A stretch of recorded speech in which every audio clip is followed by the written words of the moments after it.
Hey guys, Katie and Sergeant Steele here, and welcome to another episode of Squad Time. And this is a very special one because today I'm talking to you about the game balance update of fall 2021. This is the first time GW has done one of these quarterly updates. I'm very excited to see that they're going to be doing updates more often and patchwork in between their every what's been about 6 months recently of points updates and other FAQs and errata outside of the typical 2 week to 1 month time span for codex updates. So what's important here is that the Astra Militarum as a whole got some pretty big updates out of this. Now, there's all this other cool stuff over here for all these other factions and points updates that balance other things. Just ignore all that. Let's talk about the Astra Militarum. Okay, first on the updates is a little bit of a letdown. It's a change to the aircraft rules. Essentially, this is only for match play, but you can only bring a certain number of aircraft models, not data sheets, but models, based upon the size of the game. So 1,000 points or less, you're looking at a single aircraft. 1,001 to 2,000, you're looking at 2 aircraft. And above 2,000 points, you're looking at 3 aircraft. That's really a drag because I don't feel like, especially for Guard, that our aircraft were really overpowered. They were good, moderate performers. Things like the Thunderbolt or the Valkyrie, Vultures have really been lacking lately. So this is kind of a drag on that, and for a lot of other armies whose flyers weren't really being pervasive in the match play scene. But I understand why they did this. There were some lists out there in match play that were causing some havoc, like Scutari or Cult Mechanicus or whatever they're called now, with their flyers causing problems, and so this is where they've implemented that. Now, to note, though, this is only for match play. I, anymore, primarily, only play narrative play. And I'm going to be doing another video about that later. So, if you're not going to tournaments and you're just doing a friendly pickup game and you can agree with your opponent to play narrative play rules or maybe a modified version of match play rules, this isn't going to apply anyways. So, fly your heart out, kid. Next is an update to the actual Astra Militarum. So now we're getting into the official Astra Militarum updates. The first one is that all Leman Russes now have a 2+ armor save. Oh, it makes me excited. So I've had some folks on my Instagram account get really upset about this one. And because they're saying that, of course, it doesn't really line up with the lore and other things, the fact that Leman Russes have an armor save equivalent to a Land Raider now, or that they would have a better armor save than a Baneblade. And yes, there are some issues with that. There's some correlation, though, to past edition rules prior to 8th edition with like armor facings and so forth. And with like a Leman Russ having a 14 front armor save. So compared to like other units like a Baneblade also had a 14 front armor save. Although their side and rear armor did vary and other elements like that. And I get that also in 8th and 9th edition, we use toughness to also kind of distinguish the kind of resiliency of Leman Russes and other tanks from each other. You know, it's why Chimeras and Basilisks and Wyverns are like 6 and 7 toughness, but with a 3-up save. I, for one, am going to really enjoy it. Leman Russes have always been one of the toughest vehicles in 40K throughout its history, and now they're back in that kind of a spot. You know, no longer, I get they were T8 with a 3-up save now compared to most vehicles are T7 or T6. But, you know, in the age of Melta and Plasma, T8 really hasn't meant a whole lot, to be honest with you. I go to games and my T8, you know, in early 8th edition, T8 still meant a lot, but now in 9th, it just doesn't do what it used to do. I'll show up to games and Space Marines will bring Eradicators or the other types of heavy weaponry to do large damage and has high strength and AP. And my 3-up armor save in T8 doesn't mean anything. It really doesn't. I mean, they just eat right through the tank's armor. So this, this changes a pip on the die. And anytime we change 1 pip on a die, it's a 16% chance of a change of the result. So this is great for us, and this is going to be wonderful for, hopefully, the Guard meta overall. Now, counter to this is that Leman Russes were already good. But that's primarily commanders. I didn't see a whole lot of people taking standard Leman Russes. Most people just take the commanders for the 3-up ballistic skill. They're very points efficient. Hopefully this will also make regular Leman Russes a little enticing too, because they're a little more resilient, even though they only got the 4-up ballistic skill. So maybe we'll be seeing those taken more often here. Next is another update to tanks, but this one goes way beyond Leman Russes. So what it is when issuing a tank order ability from a regiment tank commander, you can now issue it to any regiment vehicle, excluding Titanic, within 6 inches of that tank commander. Lot to unpack here, a lot. So I've even made a little list because there was a lot of ideas thrown around just about this alone. Now, of course, if you're issuing orders from a tank commander to something that's not a Leman Russ, that could be seen as a little bit of a downside. However, because of some changes to the rules in 8th and 9th edition, especially some recent ones in 9th I'll get into here in a moment, that get really juicy, this has a lot of implications for changing how we build lists and how we do strategies in game and do tactics as well. So both of those have now changed. Let me give you an example. Full throttle order. So you're going to move and advance a vehicle, and then you can move and advance again. Let's apply this to several of our current vehicles. For example, a Chimera. So you give a Chimera full throttle. Now it's standard 12-inch move.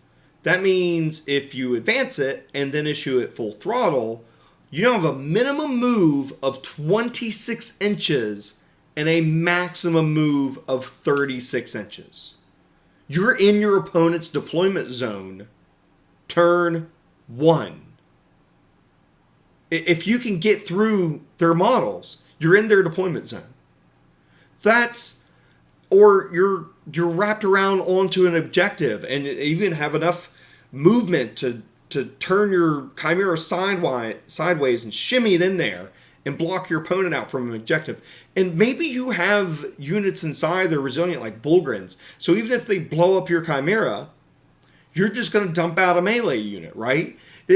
There's all kinds of ways you can end up using this. But let's take it a step farther. Here's where it gets even wilder. Let's talk about the Torox.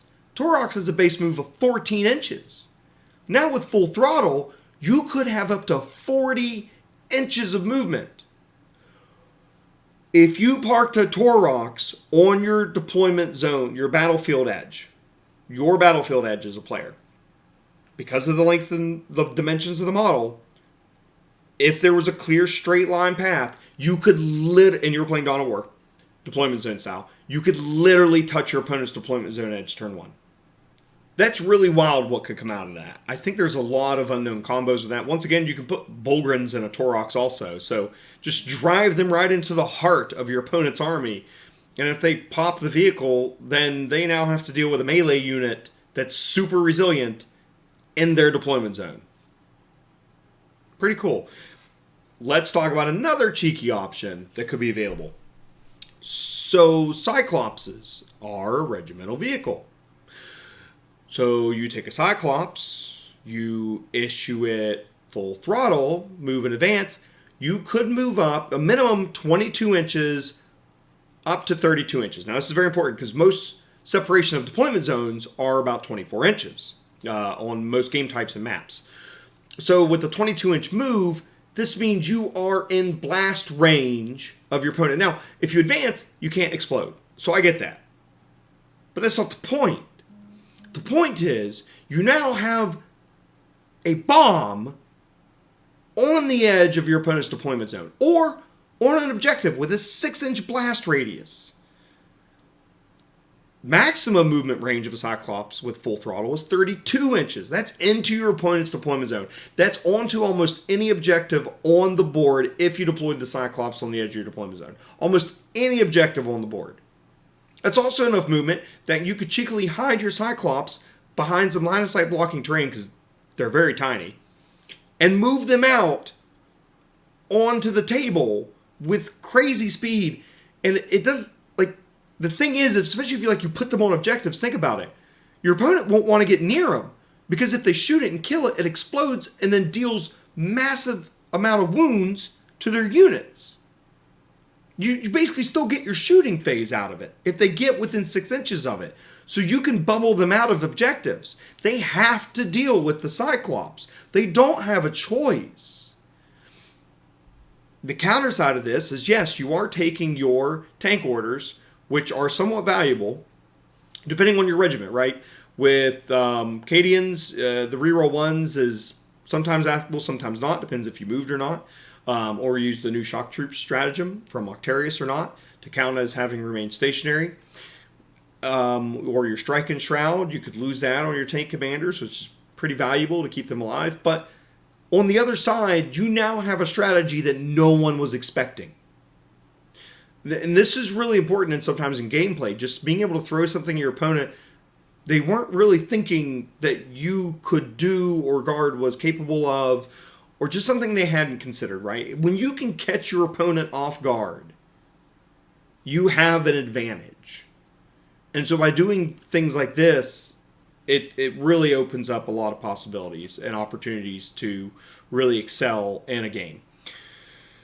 The other thing, I got to credit this to Cadian Shock, he pointed out, was the Haiti breacher drills.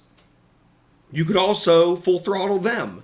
Instead of actually bringing them in from deep strike, you could start them out in your deployment zone on the table and then full throttle them turn one. Once again, they have a slower movement, but with this, you could get them very close to your opponent, or at least onto objectives in the middle of the table, and force your opponent to have to deal with them. They're really good at melee, and they have a 4-up invuln in melee.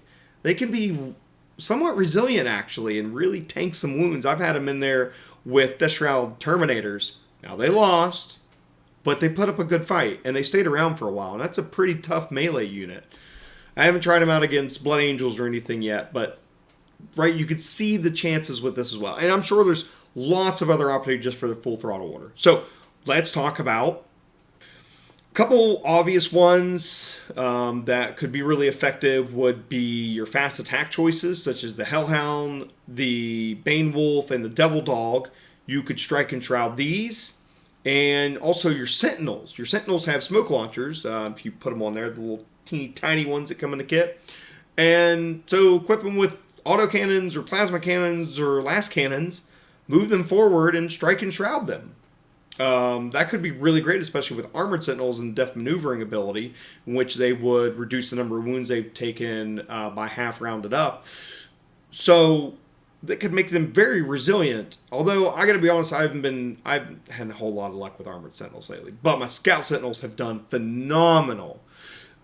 So now you can issue them orders. I could have them if I wasn't Cadian. Or maybe if I moved and I was Cadian. I could have them reroll ones. That's fantastic. Wait, reroll ones and strike first, strike hard.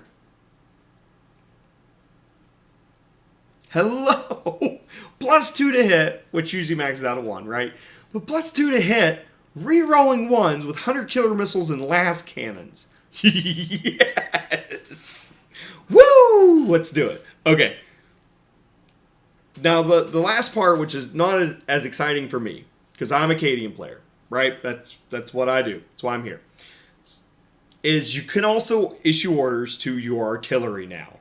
Manticores, Basilisks, shoot! Let's talk about the Forge World stuff, because they're not exempt from it. They're a regimental vehicle, right? All except for the Minotaur. Sorry. It's got the Titanic keyword. But, as for the rest of them, like, they could all get orders now. So you could make your artillery reroll ones, or shoot, or do strike and shroud, and be able to conceal themselves. Or maybe it's a cool way to do a cheeky redeploy, in a way, if you get first turn, without using Gifted Commander from the new Octarius rules to redeploy a unit. You could instead maybe use your artillery model as a bit of a distraction, right? Get a put a Manticore down, maybe without full payload, so you're not wasting this. It does only get 4 shots in the game, so it has to spend 1 turn not shooting, right? Unless you use the Trojan in order to give it one of its missiles back. But anyways, so with that, you could position your Manticore in an ideal spot. Say you get first turn. Okay, Now you get gifted commander. Instead, you redeploy 3 of your infantry units up to where you need them to be, or maybe you put them in strategic reserves outflank later.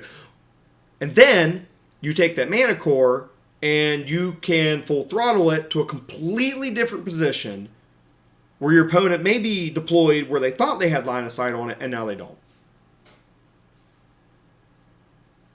And I mean, like, seriously, like, redeploy. Because with, like, full throttle, you could move that thing easily 22 inches, maybe up to 32 inches. So that's... I mean, there's just an opportunity here to try out some things. Some are more ideal than others. I think some have way more viability. Look at the Malkador, for example, or the Cyclopses. Definitely Chimeras and Tauroxes getting full throttle here and getting to rush forward very quickly. It could even be good to give them Strike and Shroud so that maybe if you rush them forward a little bit and you get them in shooting range to do a little bit of damage to like some infantry and stuff with their last gun arrays and heavy bolters or heavy flamers, and then you can conceal them still, that could be a little bit advantageous too. Although compared to what an order might do for your Leman Russ, that's going to always be the trade-off, right? But if maybe you're doing things where you're hiding your Leman Russ behind terrain anyways, and this is where opportunity could arise, right? If you're already going to be hiding your Leman Russ anyways and limiting your opponent's ability to get line of sight on them. I recently did this in a battle report with Slider Games. I found a nice big tall piece of terrain and positioned my Leman Russ. And during that battle report, I actually shift that Leman Russ out both sides of the terrain. Between the 5 and 10 inch movement and the shock troop stratagem without advancing, I was able to move 10 inches and count as having remained stationary and still get double turret shots and reroll ones. It was really great. And so I could see you maybe doing other stratagems on Leman Russ while they're giving tank orders to maybe something else. Because I was finding myself really not needing my tank orders when I was doing things like that. So or what I was doing because I'm Cadian, I was doing pound them to dust. Rerolling number of shots without spending 2 CP for Hail of Fire. Which can be really great. Last thing to talk about, which is also huge.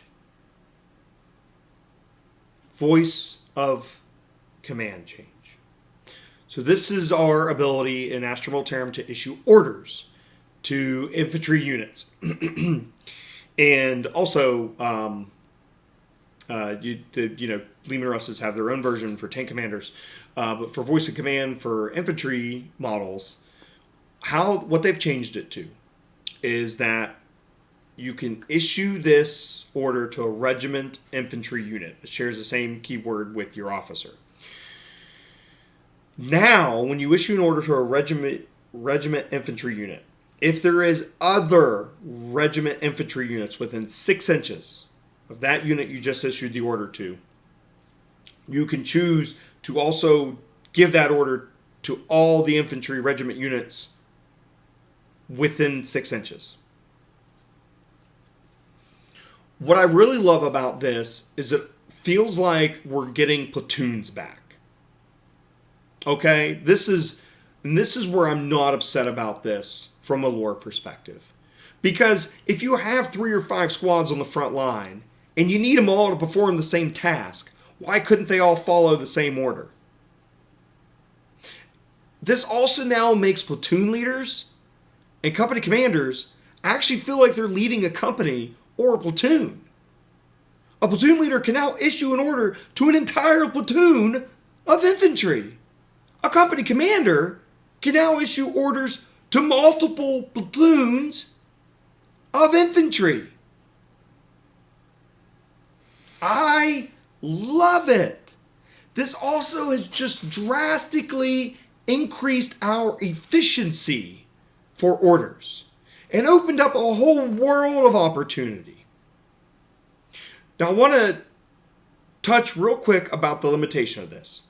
They did leave out one order, and the orders they let you do this on are the generic orders. None of the regiment orders apply to this. So this is only the generic orders. But they left out move, move, move. I'm okay with it.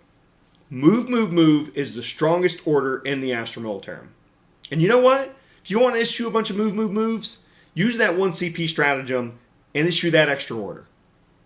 You could still take 90 conscripts and move them without taking Creed if you just spend 1 CP for an extra order and have the company commander within range of them all, right? You can still do that. And move is super strong. I mean, the fact that we can move infantry an average of 18 inches across the table is fantastic, especially in the age of 9th edition where terrain matters now if you're playing with multiple forms of terrain, and there's some stuff out there that reduces your movement by 2 inches. This is really wonderful to just get across the board. So you don't get that. You get everything else, though. So in other words, if you have a gun line, you could issue the entire gun line, first rank fire, second rank fire. Or the entire heavy weapons line, take aim. Think about that. You get a whole bunch of heavy weapons teams in the backfield, and you issue them all. Take aim. And Ascadians. That's a lot of rerolls. That's danger territory right there. Then you add the concentrated fire stratagem, and kaboom. Guard infantry is I think, the shooting army again. Let's try this out. Let's find out. Okay, let's keep going with these orders, right? Because they all apply. Take it down, right? You need to get that reroll 1s to get the wounds off, okay? Issue that to a whole bunch of units. Fix bayonets, where you fight twice in melee. So, your opponent charges you. They get in. Maybe they don't kill a unit. And they decide to consolidate and drag some other units in. Or, just you get several units in a melee and they live, which is a gamble with guard. But they do it, okay? You get in and they live.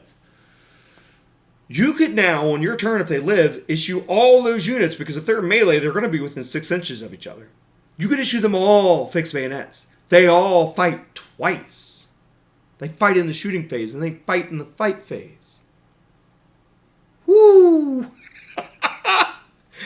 That could get tasty. I like that. Now, the other part about this, to go away from specific orders, let's talk about what you could do with this. So, it just has to be an infantry regiment shared keyword, right? So, I'll take an All-Cadian army. And say I use strategic reserves. Now, I put in an infantry squad or a command squad with Voxcaster.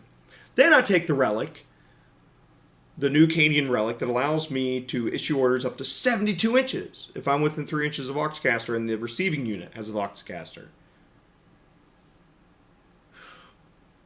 I could then strategic reserve and bring in 2 special weapons teams, maybe Meltas or Plasmas, or both with Meltas, both with Plasmas, whatever combination I wanted.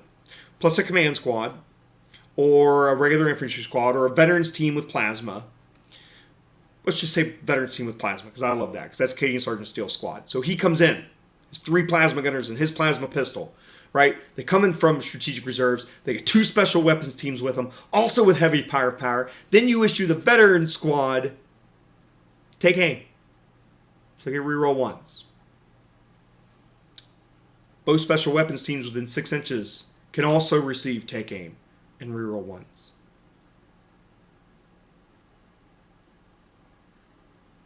That's I love it. I love it. It's that Voxcasters matter so much more now than they ever have in 8th and 9th edition. There is so much more we can do with these. And it gives us so much more into the army now. And with this change, that's what allows it to be even more impactful. Because having that radio forward now makes a big difference. It makes a big difference on what you're able to do with your army. So especially as a Cadian player, so if you got the Octarius rules, and now you got this game balance update that they've issued this fall, and you put it all together, I think you could build a really, really effective and narrative and fun Cadian list. Because also, What opponent doesn't enjoy shooting 120 conscripts off the table? Let's face it, that's going to bring joy to anyone's day, whether they're a Space Marine player, Drukari player, Tau player. I'm looking at you, Jeremy, right? They're going to love shooting your infantry off table. Like, they're easy to kill. It's going to be fun because I think what makes 40k fun is there's interaction, right? So a heavy infantry army isn't really necessarily a bad thing. It can slow down gameplay. I highly recommend movement trays if you're going to be doing this. But it's really fun because your opponent's going to kill models and you're going to be taking models off the board, and they enjoy that, right? So it's still a win-win for everybody. But as a guard infantry player, I have almost 300 infantry models painted. I love my infantry. And now they're so much more flexible, and I feel like they're more narrative than ever, and I'm just so excited to get them back on the table to see what I can do with them. All right, I got to stop, because otherwise I'm going to yell about this all night. I think this game balance update is fantastic for the Astra Militarum.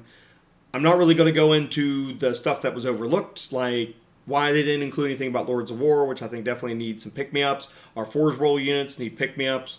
We still have other things that are still kind of imbalanced and don't really work well for Guard. Most of it does now. I got to say, I've been even taking Weird Veins.